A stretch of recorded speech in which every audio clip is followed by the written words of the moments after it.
ya, dokter yang melakukan visum, keterangannya mendukung dan memperkuat pembuktian. Jadi terkait korban ini ada dua visum memang, dua visum 2019 dan 2018. Keterangan ahli saling mendukung, gitu intinya. Jadi kami juga menghadirkan alat bukti surat baru dan tadi diperlihatkan di persidangan dikuatkan oleh ahli.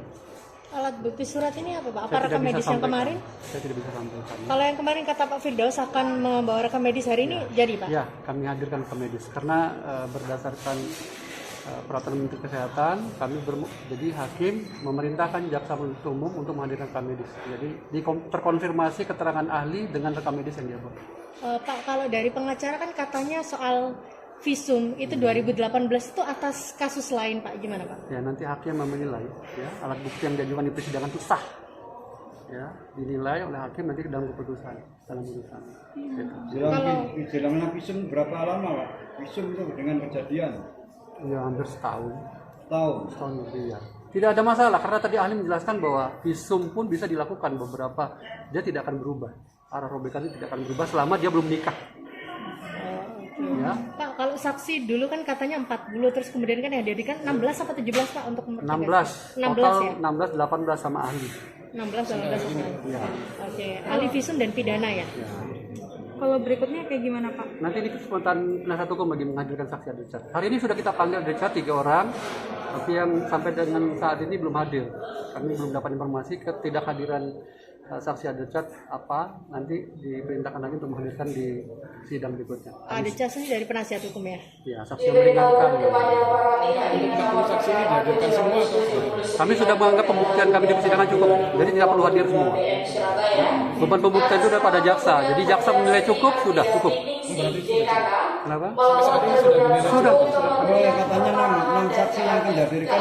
Itu kepentingan penasihat hukum, silakan. Tadi ditegaskan kalau memang nanti penasihat hukum menganggap itu meringankan dan meringankan terdakwa, silakan hadirkan. Silakan hadirkan. Tidak ada kewajiban kami lagi untuk menghadirkan. Agenda berikutnya akan dan apa Pak? Kamis, Jumat, ada cat.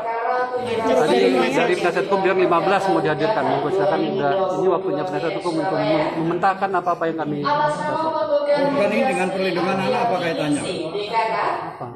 Mereka pasal 8182 Undang-Undang 35. Ini korban bukan anak-anak. Ya ini kan bukan anak-anak kan? Oh iya, korbannya dewasa. Sudah dewasa. Iya. Terima kasih Pak Firdaus. Tidak ada dakwaan kami juga untuk anak-anak. Oke, siap. Makasih Pak Firdaus. Jadi hari ini ada 2 saksi, satu saksi yang kemarin, saksi ahli sekaligus saksi fakta yang membuat visum.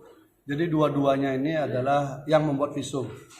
Jadi yang satu membuat visum tahun 2018, yang satu membuat visum 2019.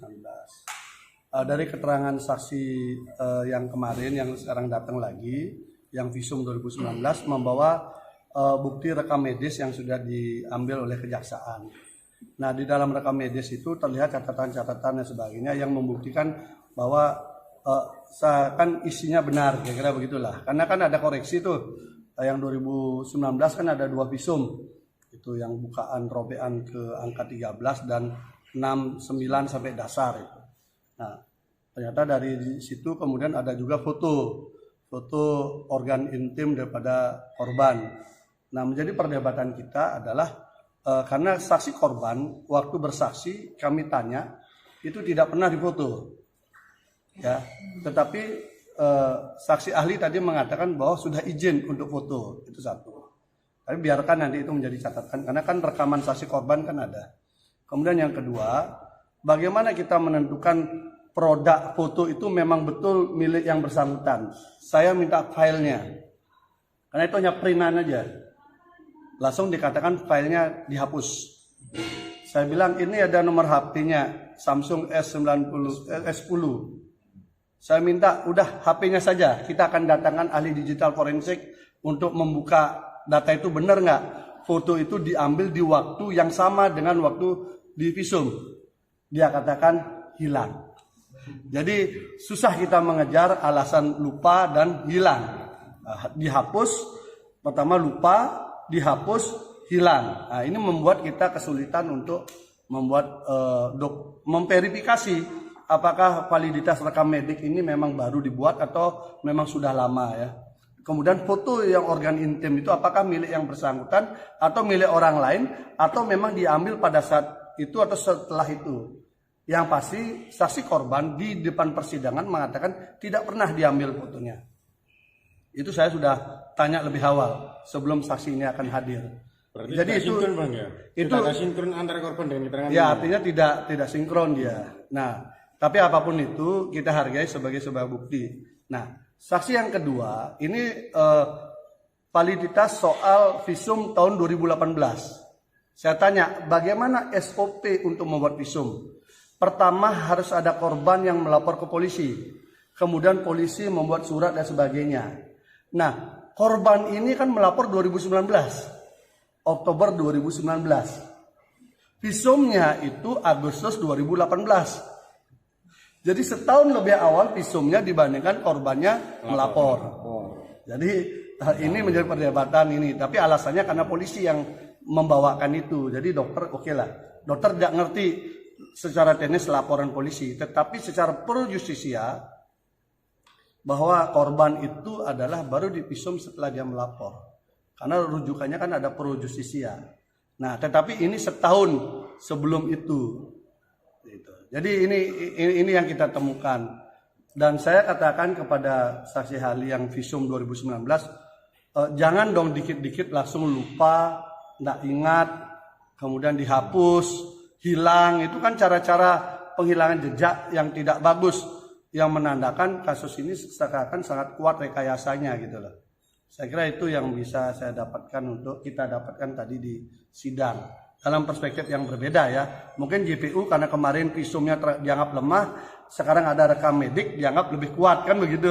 Tapi rekam mediknya ini pun kita kan tidak tahu kapan ditulis. Orang yang bikin dia ini ketika kita konfirmasi silangkan, yang paling gampang kita silangkan kan foto. Foto organ intim itu karena dia pakai HP. Berarti kita bisa lacak jejaknya kan. Ketika kita mau lacak jejaknya, dia bilang filenya udah kami hapus. Oke, hapus oke lah. Oke, kalau itu HP-nya bawa sini, bawa ke sidang. Kita akan datangkan ahli digital forensik. Dia bilang HP-nya juga hilang. Ya sudah, kalau udah begitu kan sempurnalah penghilangan jejak semuanya kan. Ini yang kami dapatkan. Gitu. Dan standarisasi, saya tanya standarisasi visum itu memang harus dengan foto. Itu tidak ada. Itu inisiatif daripada masing-masing. Bang, menurut penilaian jenengan berarti lemah ya pembuktian dari beberapa. Nah, silakan dinilai ya. Artinya visum itu kan alat bukti surat ya. Visum itu alat bukti surat, sehingga kalau alat bukti suratnya tidak memenuhi asas validitas, biasanya menurut saksi hukum pidana kemarin mengatakan itu harus diabaikan. Karena tidak hanya bentuk formal surat saja, tapi prosesnya juga jadi masalah. Coba. Kita kan tidak tahu ada foto organ intim siapa kan harus kita cek. Oke, kalau gitu di tanggal ini dia diperiksa, di HP-nya kan ada rekamnya. Oke, dihapus, udah kita ikuti hapus, mana HP-nya hilang. Nah kalau sudah ngomong begitu kan masa harus kita kejar, lapor polisi nggak hilang HP-nya kan, jadi lucu juga. Bang, jadi udahlah, mau rekayasa kayak apa saya bilang. Ya, Bang? Rekam medik berarti kopi dari kopi berarti? Enggak, artinya datanya seperti itu, pembuatan datanya seperti itu. Sampai saya bilang, tadi saksi ahli yang satunya mengatakan kami ini berada di dalam sumpah jabatan. Tidak mungkin kami melanggar. Saya bilang, banyak orang bersumpah, tapi juga hasilnya rekayasa. Otopsi di Jakarta kayak apa? Sumpah jabatan juga, hasilnya kan melanggar juga. Dan ini ya jangan kental sekali rekayasanya. Masa semua dokumen jadi hilang? Ketika mau dikonfirmasi. Bang, proses medis seperti itu dengan menggunakan foto HP itu memang diperkenankan? Itu tidak ada dalam standar. Saya tanya standar visum di ID ada nggak? Nggak ada. Itu inisiatif daripada masing-masing dokter. Tapi dokter yang pertama ya yang 2018 dia tidak pakai foto. Saya tanya nggak pakai foto. Ya dokter yang bikin visum 2 kali ini yang pakai foto. Tetapi korbannya mengaku tidak pernah difoto. Itu masalah, ya kita kejar. Itu foto itu, organ intimnya siapa? Kita kan penasaran juga kan. Tapi katanya filenya dihapus, HP-nya hilang, ya dan lain sebagainya lah. Ya itulah potret beliau. Sampai sidang 15 ini Pak, yang merasa jadi korban itu berapa orang benarnya? Yang didakwaan hanya 1. dakwaan 1. Bang, kalau saksi ada charge yang besok dihadirkan ada berapa dan siapa itu? Itu ada 6 sebenarnya, ada 6, tetapi tadi JPU mengatakan sudah dipanggil, tidak datang. Tapi kita lihat juga tanya manggil lewat apa, lewat pos, manggilnya lewat pos. Ya, kita benar nggaknya kan kita belum tahu. Agak ogah-ogahan juga JPU manggil. Katanya yang dihadirkan dari kuasa Dari dalam dakwaan. Jadi di dalam BAP itu sudah diperiksa oleh polisi. Nah, mereka ini ada namanya disebutkan di dalam dakwaan. Nah, itu yang kita kejar. Ini nama orang disebutkan di dalam dakwaan dalam sebuah rangkaian peristiwa yang melahirkan peristiwa pidana. Saya tanya, orang ini hadirkan dong. Kok nggak dihadirkan? Mestinya JPU bersemangat menghadirkan ini, mestinya. Karena kan menyempurnakan cerita kan. Tapi tadi dari JPU sudah selesai kan 16 saksi kalau dari JPU dan sekarang sudah gilirannya Pak Gede atau tim kuasa hukum untuk 15 saksi ada. Aturannya itu adalah apabila dia ada di dalam BAP, maka kewajiban JPU untuk menghadirkan atas permintaan kita. Tapi permintaan kita pun dasarnya jelas. Nama orang itu disebutkan di dalam dakwaan. Teman-teman bacalah di dalam dakwaan peristiwa yang kedua. Kan ada nama disebut itu. Nama itu nggak pernah dihadirkan. Kan aneh, saksi fakta tidak dihadirkan, saksi gosip banyak-banyak pakai baju LPSK. Ini apa gitu loh. Saya juga jujur aja saya komplain juga sama LPSK. LPSK segitu banyak dipakein seragam, semua testimonium diaudit tuh. Kemudian ada saksi fakta tidak dia urus. Kemudian ada staf ahlinya ikut-ikut bikin podcast menyerang klien kami. Ini LPSK sebagai apa gitu loh. Mau lembaga negara untuk melindungi saksi korban atau mau ikut membuat peradilan opini gitu loh. Itu saya juga sudah ada teman komisaris sana saya komplain juga. Bang, kok begitu gitu loh. Misalnya dari pihak JPU kan merasa cukup untuk menghadirkan saksi dan dari nama yang ada dalam dakwaan tidak dihadirkan kan. Ya lucu ada lah. upaya Drop enggak peristiwa itu. dengan untuk menghadirkan ini. Ya artinya itu harus di drop peristiwa itu. Berarti JPU sendiri tidak yakin dengan peristiwa itu kan. Dia nyebut nama orang terlibat di dalam proses itu. Ini orang mau diperkosa. Ini ngaku dia dapat WA ancaman. Katanya ada si A dengar melihat WA itu. Ini tidak dihadirkan. Lalu dari si A ini kemudian dia minta tolong temannya mengantarkan korban ke lokasi. Ini tidak dipanggil juga. Nah lalu orang yang mengantarkan ini menemukan kepada C. Si C ini juga nggak dipanggil. Terus bagaimana kita menceritakan peristiwa itu fakta gitu loh. Itu masalahnya, makanya akhirnya hakim meminta itu dihadirkan. Itu kan logika sederhana. Kecuali JPU yakin itu drop saja peristiwa yang kedua. Kalau JPU mendrop peristiwa kedua kami nggak perlukan itu. Tapi karena JPU ngotot bahwa peristiwa itu ada, hadirkan dong orangnya. Masa orang yang terlibat itu dia tidak dihadirkan? Lalu orang yang mendengar cerita-cerita itu, yang istilah modernnya saksi gosip itu dihadirkan, kan lucu. Berarti Kamis nanti ada charge dari terdakwa yang ada di dalam BAP. Oh berarti Bukan yang kami hadirkan. Kami mungkin Senin baru menghadirkan saksi yang dari kami. berapa jumlahnya berapa? Kami mungkin bisa 15 atau 20 orang. Tapi lebih cepat lah.